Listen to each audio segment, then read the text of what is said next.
இந்த உலகத்துல சில இடங்கள் சத்தமா இருக்காது, ஆனா அவை நிறைய பேசும். அந்த மாதிரி ஒரு இடம்தான் ஆந்திர பிரம்மசாமி கோவில். இந்த கோவிலை பற்றி ஏன் பலர் பேச மாட்டாங்க? ஏனென்றால் இது பயம் தரும் கோவில் இல்லை, ஆனா உள்ளுக்குள்ள ஒரு கேள்வியை விதைக்கும் கோவில். முதல்ல ஒரு உண்மை, இந்த கோவில் பெரிய கோபுரமில்லை, கூட்டமில்லை, விளம்பரமில்லை. ஆனா நூற்றாண்டுகளாக ஒரே மாதிரி மாறாம இருக்குது. இந்த கோவில் எங்கே இருக்கிறது? ஆந்திராவின் ஒரு அடர்ந்த காடு சூழ்ந்த பகுதி. அங்கே போக ஜிபிஎஸ் கூட சில நேரம் தடுமாறும். ஏன் இத்தனை தனிமை? ஏனென்றால் இந்த கோவில் மக்களுக்காக கட்டப்படல. அப்போ யாருக்காக? ஒரு மனிதனுக்காக, ஒரே ஒரு மனிதனுக்காக. பிரம்மசாமி யார்? அவர் அரசனில்லை, சந்நியாசி இல்லை, யோகி இல்லை. ஆனா மூன்றையும் தாண்டியவன். வரலாறு சொல்வது என்ன? பல நூற்றாண்டுகளுக்கு முன்பு இந்த பகுதி ஒரு சிறிய அரசாட்சிக்குள் இருந்தது. அந்த அரசனுக்கு ஒரு பிரச்சனை. அவனுக்கு எல்லாம் இருந்தது, ஆனா மனம் அமைதியா இல்ல. அப்போதான் அவன் கேட்டான், என்ன பாவம் என்னை இப்படி துரத்துது? அந்த கேள்விக்கு பதில் சொன்னவர் பிரம்மசாமி. அவர் யார்? ஒரு சாதாரண மனிதன். ஆனா அவர் பேசின வார்த்தைகள் அரசனையே நடுங்க வைத்தது. அவர் சொன்னது என்ன? உன் பாவத்தை நீ ஓடிப்போக முடியாது. அந்த நாளிலிருந்து அரசன் தன் அரண்மனையை விட்டான். என்ன செய்தான்? இந்த காடுக்கு வந்தான். பிரம்மசாமியோடு மௌனத்தில் உட்கார்ந்தான்.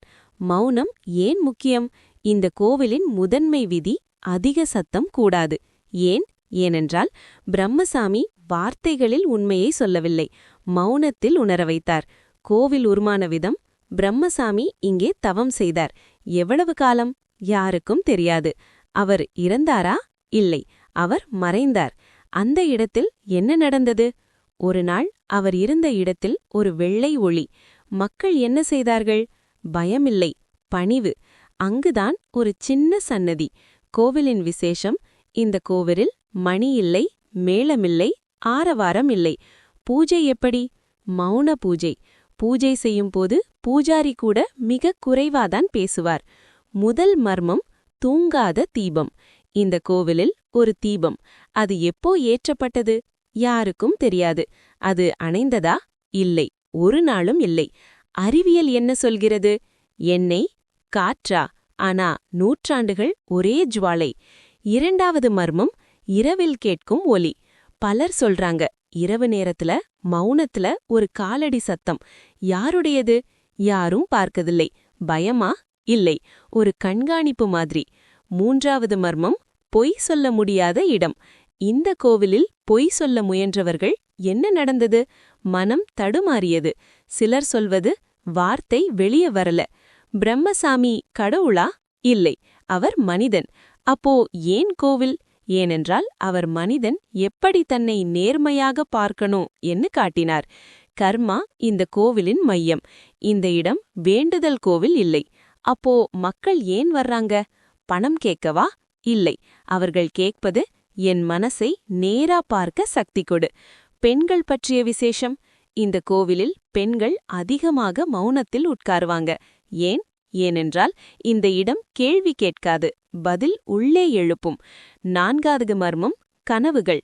பலர் சொல்றாங்க, இந்த கோவிலிலிருந்து போன பிறகு என்ன? ஒரே மாதிரியான கனவு. கனவில் யார்? ஒரு முதியவர், வெள்ளையுடை, மௌனம்.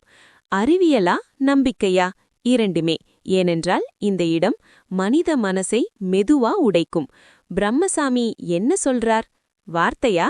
இல்லை, அவர் உணர்த்துவது, உன் வாழ்க்கையை நீயே நேர்மையா பார். இறுதியாக ஆந்திர பிரம்மசாமி கோவில் பெரிய அதிசயம் காட்டாது, ஆனா நீ உன்னை அப்படியே காட்டும். நீ பக்தனா வந்தாலும் சந்தேகத்தோட வந்தாலும் மௌனத்தில் ஒரு உண்மை உனக்குள்ள ஒலிக்கும். அதுதான் பிரம்மசாமி, மௌனத்தில் வாழும் மர்மம்.